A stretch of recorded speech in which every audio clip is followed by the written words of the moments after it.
آپ کو بس اتنا کرنا ہے، جب بھی گھر میں پوچھا لگائیں پانی کی بالٹی میں صرف ایک چٹکی نمک ملا دیں. جی ہاں، صرف ایک چٹکی. اگر دانے دار نمک ہو تو اور بہتر.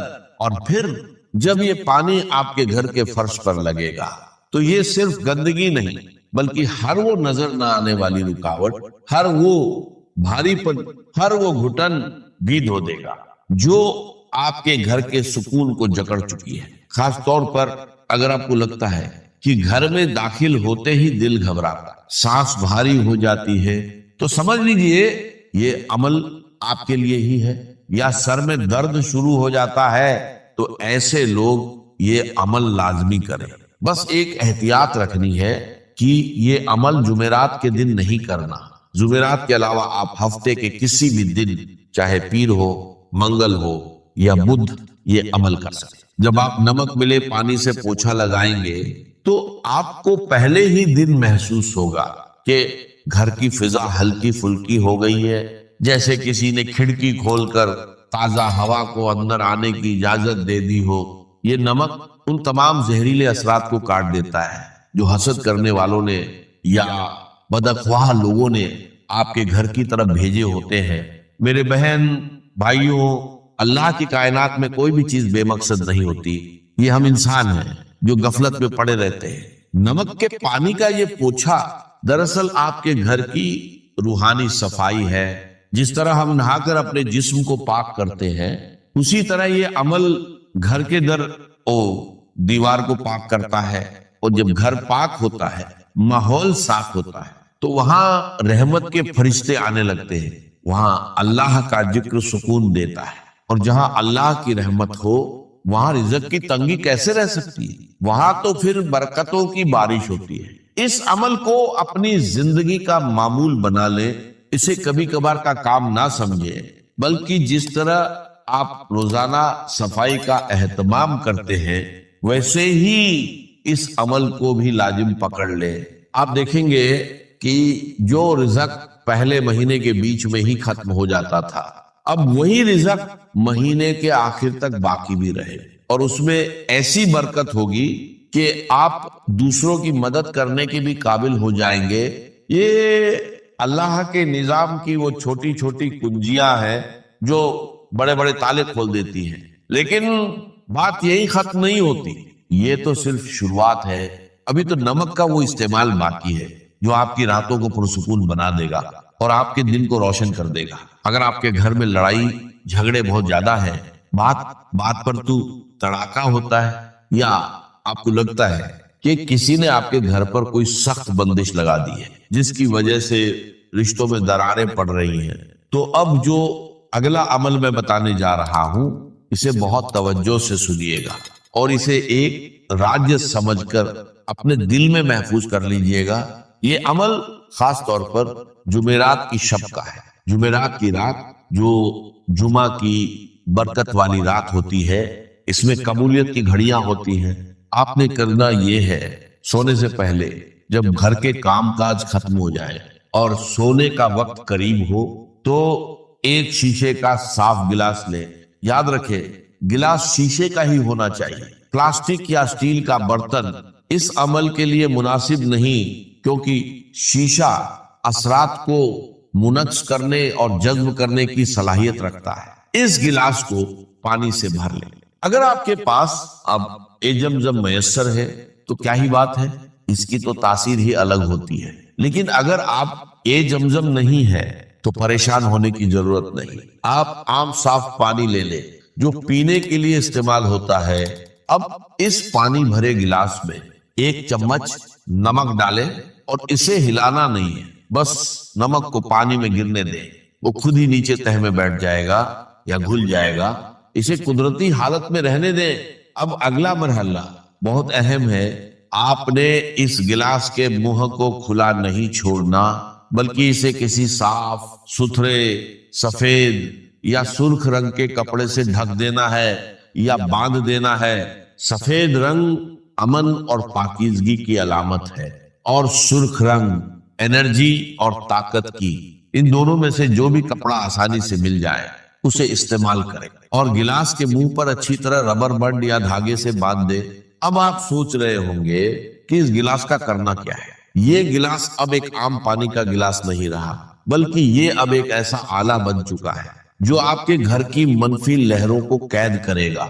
دیکھیے، انسان جب سو جاتا ہے تو اس کا شعور سو جاتا ہے، مگر اس کی روح اور اس کا لاشعور جاگ رہا ہوتا ہے، اور اسی وقت ماحول کے اثرات انسان پر سب سے زیادہ اثر انداز ہوتے ہیں۔ یہ نمک والا پانی اپنے ارد گرد موجود ان تمام لہروں کو جو آپ کی نیند میں خلل ڈالتی ہیں، جو آپ کو ڈراؤنے خواب دکھاتی ہیں، یا جو صبح اٹھتے ہی آپ کے مزاج میں چڑچڑاپن پیدا کرتی ہیں، ان سب کو اپنے اندر جذب کر لیتا ہے۔ لیکن اب سوال پیدا ہوتا ہے، اس تیار شدہ گلاس کو رکھنا کہاں ہے؟ کیا اسے سرہانے رکھنا ہے؟ کیا اسے کچن میں رکھنا ہے؟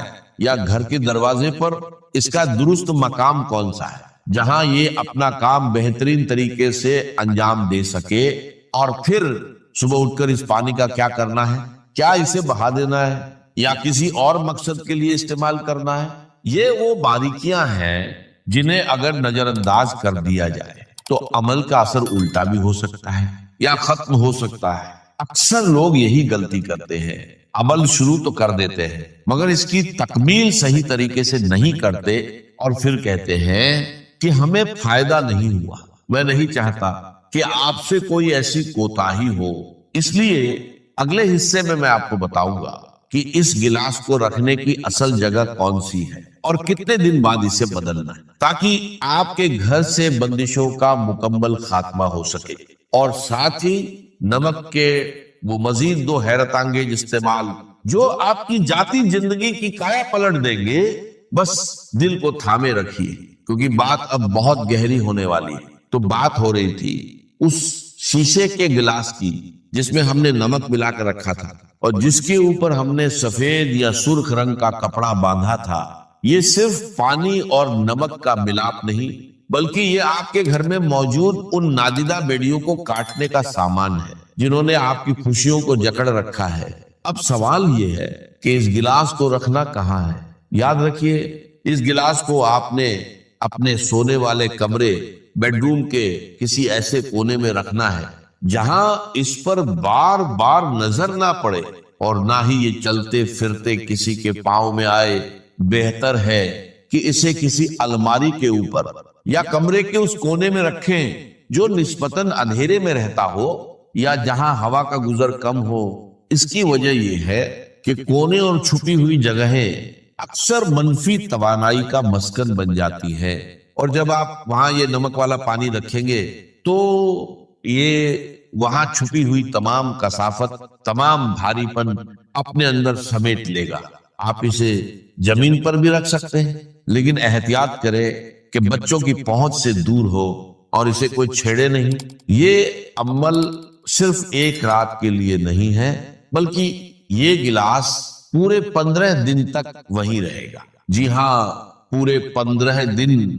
اس کے بعد آپ نے اس گلاس کو اٹھانا ہے، کپڑا ہٹانا ہے، اور اس پانی کو گھر کے اندر سنک یا واش بیسن میں نہیں گرانا، بلکہ گھر سے باہر کسی نالی میں، یا اگر ممکن ہو تو کسی مٹی والی جگہ پر بہا دینا ہے جہاں لوگوں کا گزر نہ ہو۔ جب آپ یہ پانی بہائیں تو دل میں یہ نیت کریں کہ آپ اپنے گھر کی تمام پریشانیوں، بیماریوں، لڑائی جھگڑوں اور بے برکتی کو اس پانی کے ساتھ اپنے گھر سے نکال رہے ہیں۔ پھر گلاس کو اچھی طرح دھو کر دوبارہ صاف پانی اور نمک ڈال کر اسی طرح کپڑا باندھ کر اسی جگہ رکھ دیں۔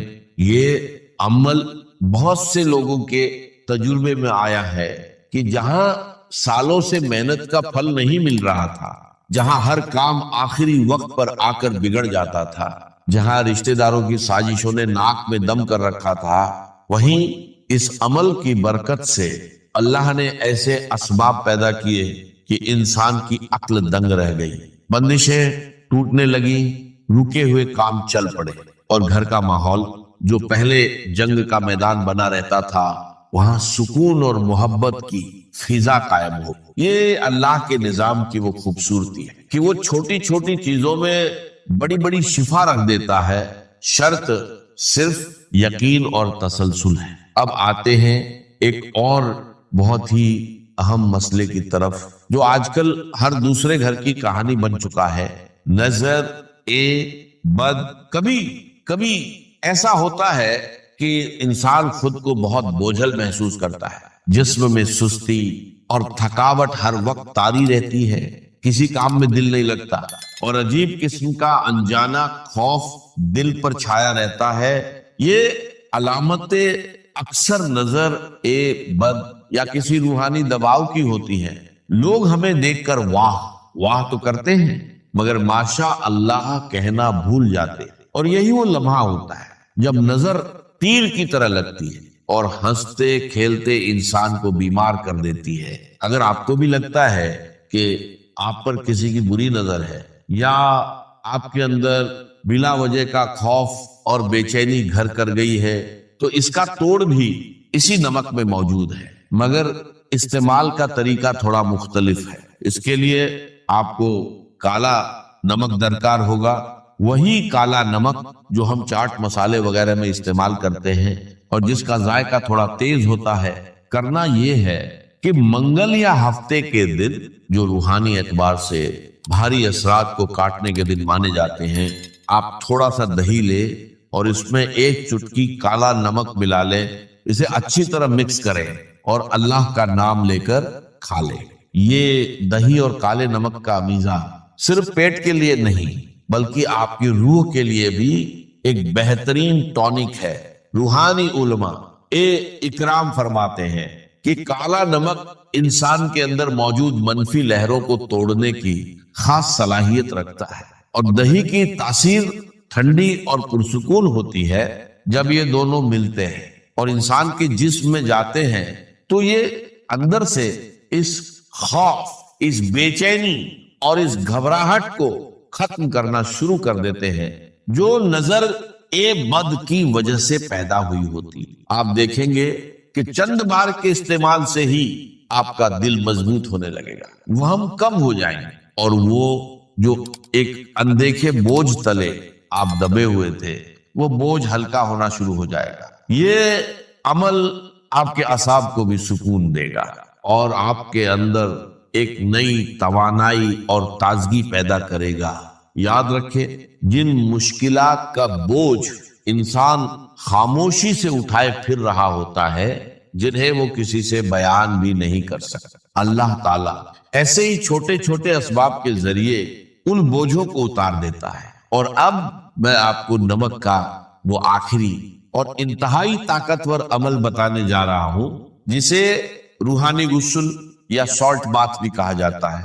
یہ عمل ان لوگوں کے لیے تیر بہدف ہے جو کہتے ہیں کہ ہماری تو قسمت ہی سو گئی ہے، ہر طرف سے ناکامی کا منہ دیکھنا پڑتا ہے، ذہنی دباؤ اتنا ہے کہ راتوں کو نیند نہیں آتی اور زندگی میں جیسے ہر چیز رک سی گئی ہے۔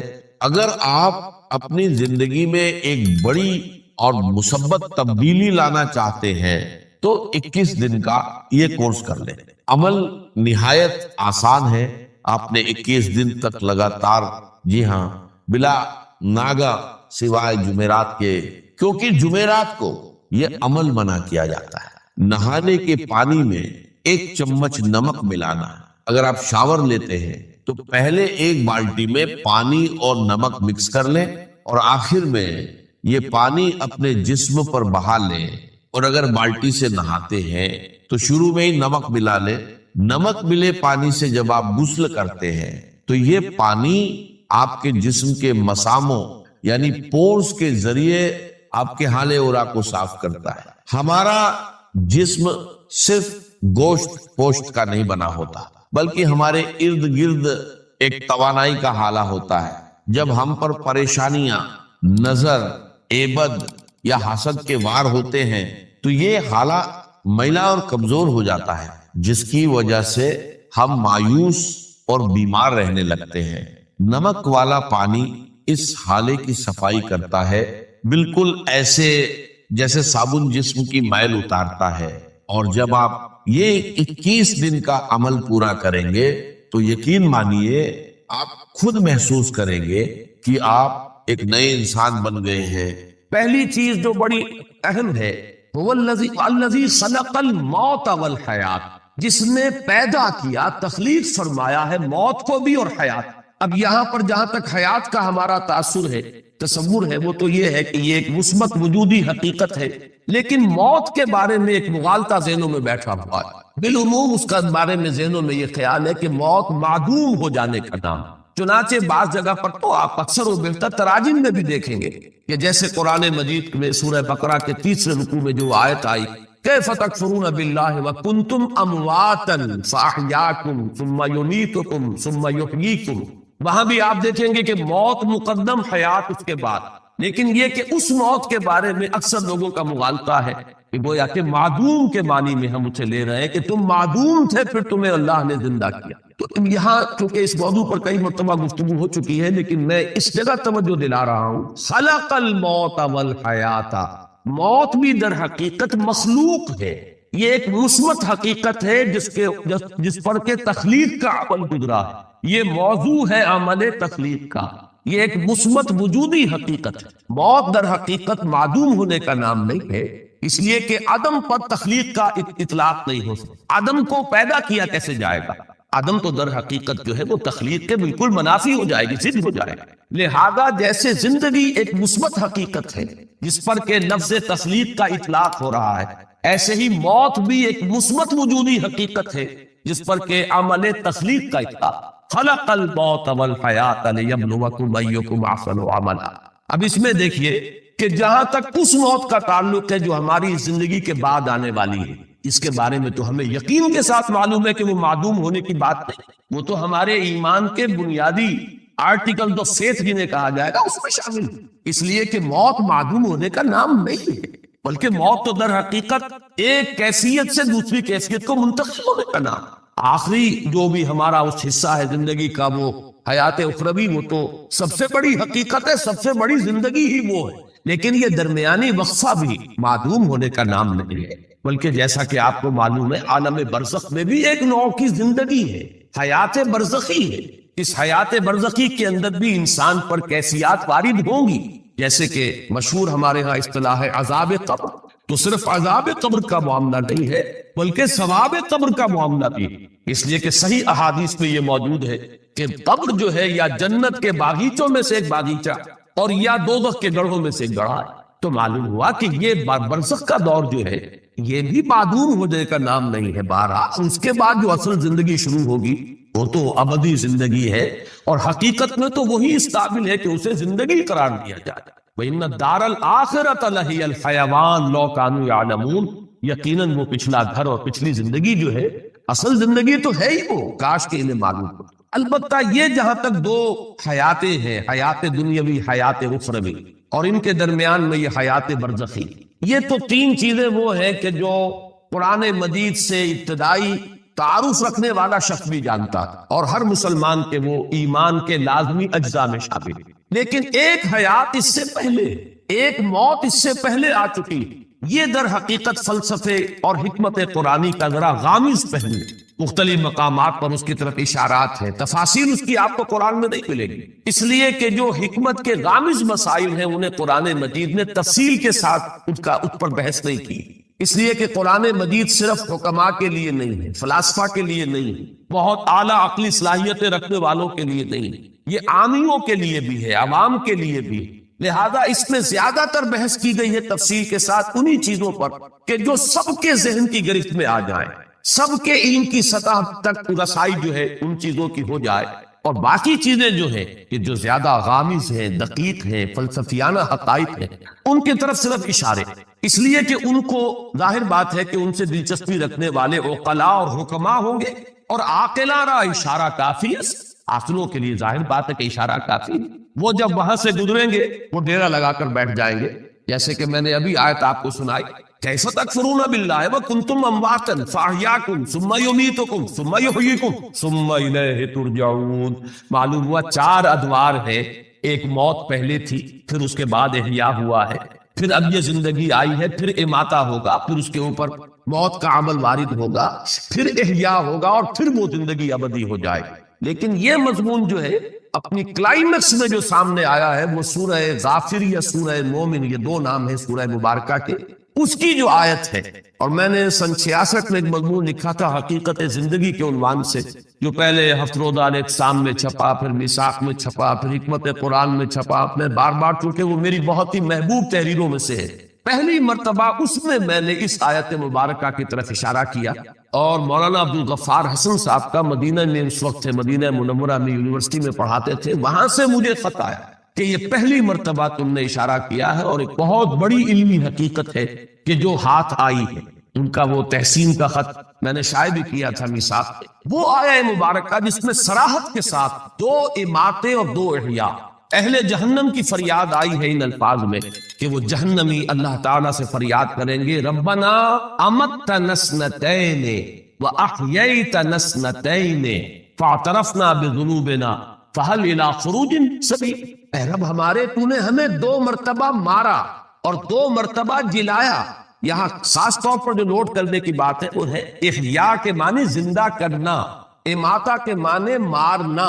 کسی شے کو مارنے کا مطلب یہ کہ پہلے وہ زندہ تھی تب اس پر اماتہ ہوگا، اور اس کے بعد پھر وہ مردہ سے اس کو زندہ کیا جا رہا ہے۔ اور وہاں بھی آپ دیکھ رہے ہیں جیسے یہاں ہے خلق الموت والحیات، موت کو مقدم رکھا گیا ہے حیات پر، اسی طرح وہاں کنتم امواتا فاحیاکم ثم یمیتکم ثم یحییکم، دونوں مرتبہ موت مقدم ہے حیات پر۔ اور اسی طرح اس آیہ مبارکہ میں ربنا امتنا اثنتین واحییتنا اثنتین فاعترفنا بذنوبنا فہل الی خروج من سبیل، رب ہمارے تو نے ہمیں 2 مرتبہ مارا اور 2 مرتبہ زندہ کیا، تو اب ہم نے اپنے گناہوں کا اعتراف کر لیا۔ یہ اس رکوع میں بھی وہ لفظ آیا ہے فاعترفوا بذنبہم، تو انہوں نے اعتراف کر لیا، وہ اعتراف کر لیں گے اپنے گناہ کا۔ وہاں بھی فرمایا گیا ہم نے اعتراف کر لیا اپنے گناہوں کا، فہل الی خروج من سبیل، اب یہاں سے نکلنے کے لیے بھی کوئی راستہ ہے، کوئی شکل ہے؟ یعنی اگر 4-5 ہم پر مراحل آ چکے ہیں تو پروردگار ایک مرحلہ اور، یعنی جب اس طریقے سے 2 مرتبہ اماتہ ہو چکا، 2 مرتبہ احیاء ہو چکا، تو پھر یہ کہ کوئی ایک اور شکل ہو جائے، کوئی اور مہلت مل جائے، گویا کہ دلیل کے طور پر فہل الی خروج من سبیل کی جو استدعا ہے اس کی دلیل کے طور پر یہ لایا گیا، تمہیں 2 مرتبہ ہمیں مارا، 2 مرتبہ جلایا، تو اب 1 مرتبہ اور ہمیں موقع عنایت ہو جائے۔ اب میں نے ابھی ایک لفظ کہا تھا، شاید آپ چونکے ہیں، کہ در حقیقت یہ 4 نہیں 5 ادوار ہے، اس لیے کہ پہلے اماتے سے پہلے ایک زندگی ہے، تبھی تو اماتہ ہوگا۔ تو حیات اولا، پھر اماتہ اولا ہوا ہے، پہلی موت ہوئی ہے، پھر احیاء اولا، یہ دوسری زندگی ہوئی، پھر اماتہ ثانیہ، دوسری مرتبہ کا زندہ موت کا وارد کیا جانا، اس کے بعد احیاء ثانی ہوگا، دوسری مرتبہ کا زندہ کیا جانا، اور اس کے بعد زندگی۔ گویا کہ 3 زندگیوں کے مابین 2 موتیں حائل ہیں۔ اب نوٹ کر لیجئے اس کو، بات ثابت یہ ہوا 3 زندگیوں کے مابین وقفے ہیں 2 موتوں کے، پہلی زندگی پھر موت، پھر زندگی پھر موت، پھر زندگی۔ اب اس کو نوٹ کیجئے، میں نے پہلے بھی عرض کیا ہے لیکن بعض حضرات آپ یہاں نئے ہیں، پہلی ہماری تخلیق ہوئی عالم ارواح، اس کے لیے لفظ تخلیق بھی مناسب نہیں ہے، ایجاد یا ابداع، اس لیے کہ حجت اللہ البالغہ جو بڑی مشہور معروف اور بڑی مارکت الآراء تصنیف ہے امام الہند شاہ ولی اللہ دہلوی رحمۃ اللہ علیہ کی، اس کا ابتدائی حصہ جو ہے وہ ان کے فلسفے پر مشتمل ہے، اور پہلا باب جو ہے اس میں افعال الہی، اللہ تعالیٰ کے 3 بنیادی افعال پر بحث کی گئی۔ اللہ کے 3 کام بنیادی ہیں۔ پہلا کیا ہے؟ ابداع، یعنی عدم محض سے وجود بخشنا، یہ ابداع۔ دوسرا ہے خلق، خلق یہ ہے کہ کسی شے سے کوئی شے بنا دے، یہ خلق ہے۔ اور تیسرے تدبیر، یدبر الامر من السماء الى الارض، اللہ تعالیٰ کے تمام افعال جو ہے وہ ان 3 کیٹیگریز کے اندر فال کریں گے۔ 3 بڑی بڑی کیٹیگریز ہیں کہ اللہ کے تمام افعال وہ ان کے منقسم ہو جائیں گے، ابداع، عدم محض سے وجود بخشنا۔ اسی لیے میں نے کہا کہ اس کو ایجاد کہا جائے یا ابداع کہا جائے یہ صحیح لفظ ہوگا، خلق نہیں، اس لیے کہ خلق کے لفظ کا اطلاق ہوتا ہے کسی شے سے کوئی شے بنا۔ آپ نے پڑھا ہے خلق الانسان من صلصال کالفخار، پیدا کیا انسان کو، بنایا انسان کو مٹی سے، کھنکتی ہوئی مٹی، سوکھی ہوئی، سوکھا گارا جو سوکھ کر کھنکنے لگا۔ وَخَلَقَ الْجَانَّ مِن مَارِجٍ مِن نَار، اور جنات کو پیدا فرمایا اس نے آگ کی لپٹ سے. وَخَلَقْنَا مِنَ الْمَاءِ كُلَّ شَيْءٍ حَيٍّ، ہم نے پانی سے بنائی ہے ہر شے جو زندہ ہے. معلوم ہوا خلق کے ساتھ جو ہے کوئی شے موجود ہوگی کہ کس شے سے بنائی گئی. البتہ پہلا مرحلہ جو ہے ایجاد و ابداع